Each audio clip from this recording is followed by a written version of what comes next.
Hello everyone and welcome to my video. Over here we're gonna teach you some tips and tricks on COD Mobile.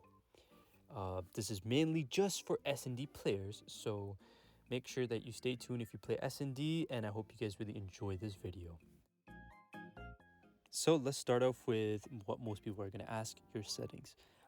Sadly, I will not be introducing my setting in this because it's not really necessary for these tips. These tips apply generally for everyone. So for our first tip today, your character selection. This game, it really does matter what character you select because a male frame is typically bigger, which allows the enemy to have more area to shoot on, but a female frame is much smaller. So I would suggest for a lot of you players to pick up female character just because of this slight little advantage. One perk that you guys have to take is dead silence. Why? Because in S&D, a lot of people play it slow and listen to footsteps. So I really do recommend you guys to pick up this perk, and the rest is just whatever you like and whatever you prefer. Next up is your hub layout.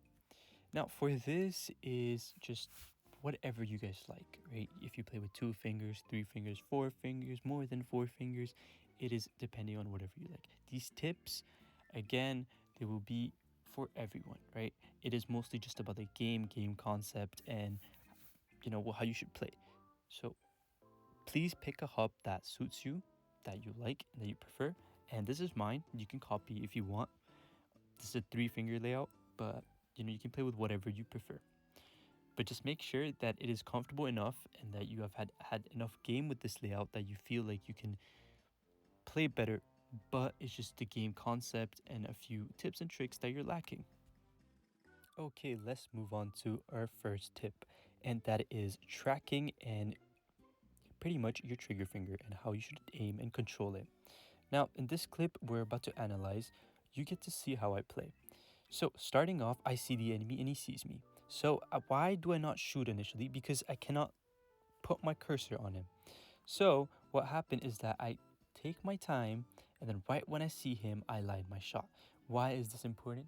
This is really important because you want to be able to understand when to shoot and when not to shoot, right?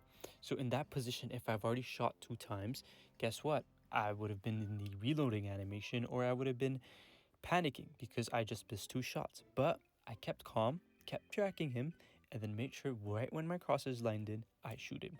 All this is just split-second decisions that overall, when you keep practicing, keep playing, you will learn.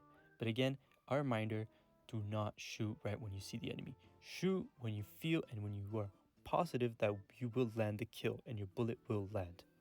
And as a sniper, this is a really critical skill to have. And moving on to another gameplay.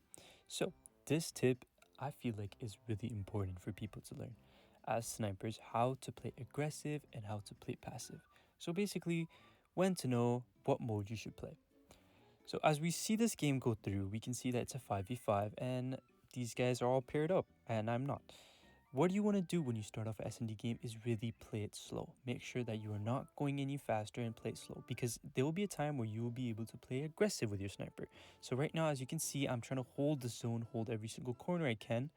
And in this clip, as we're about to see, boom, shoot him. He's dead. Right? Because he pushed me and I was the one controlling the zone. Now, over here, I see that my teammates are winning and that I can play aggressive. So I initiate this push. And that's how you kill him. Now let's break it down again. Over here, this guy has to use a 1 more selection than us to kill us, which caused him to pretty much waste time. He had to slide and come towards us. Compared to this, where I know that we have the advantage, even if I die, my teammate will pick up the kill that I missed. In this next clip, we get to see why visual cues are really important. So right here, I just got shot. I have 2 options. I can run away, I can turn around and fight him, but before we get into the options, just think about it. Why is it really important for you to be able to see visual cues? Because these are the first things that you notice when you're getting shot at, first type of interaction with the enemy. And what I do in this clip is what most people should do, and is fight. Why? Because fighting will improve and help you learn these situations. The more you fight, the more you take these situations, you'll learn when to not take some of these bad situations and when to take them. talked about this earlier in this video, and that is zone control. So this little trick right here, zone control, is kind of a form of camping, which is pretty much you have to control a certain limited zone, and in between that zone you pretty much watch all sections. So right here, as you can see, this is the zone I'm controlling, and because of this playstyle I'm able to grab myself a kill, a very easy kill. And I recommend this playstyle for a lot of people, right? It's really, really good to learn, and it's not really just push and die or camp. It's more of a hybrid type of play. And next up here, we have a clip of me hard scoping, pretty much. But here's why hard scoping is good at times, right? So you're gonna see the guy coming through, and the only way he can go is back or forth, that he chooses to go forward. And boom, I kill him. Now, why is this possible? It's possible because I had my aim locked in.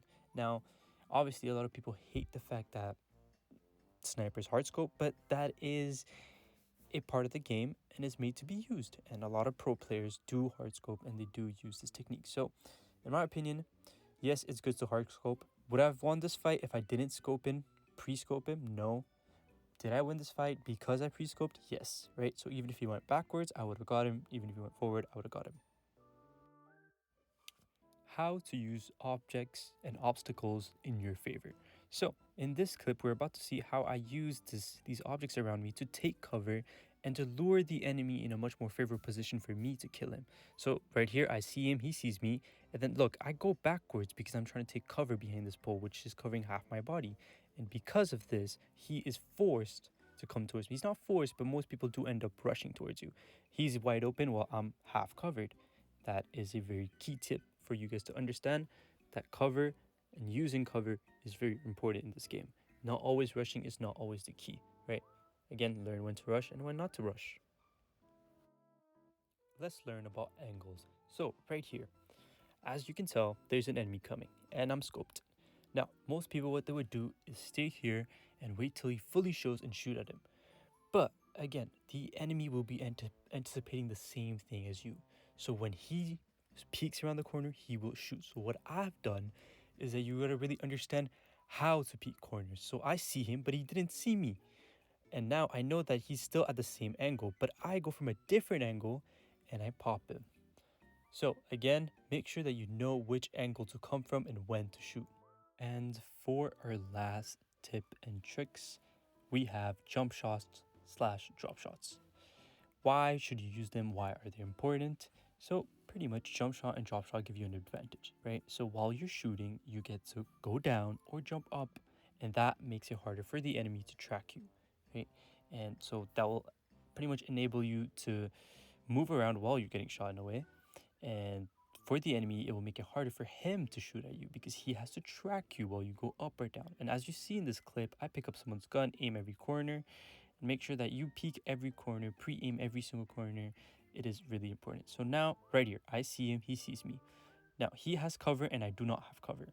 So I go in and I see that he is fully covered. If he stayed in that position, he wins the fight.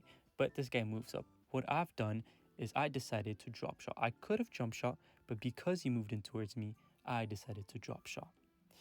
Now, make sure you guys practice your tips. Practice. The more you play, the better you'll get. Thank you so much for staying till the end of the video. I know it was quite a long video, but hey, I hope you learned a trick or two. And at the end of the day, I just wish you guys have a good day.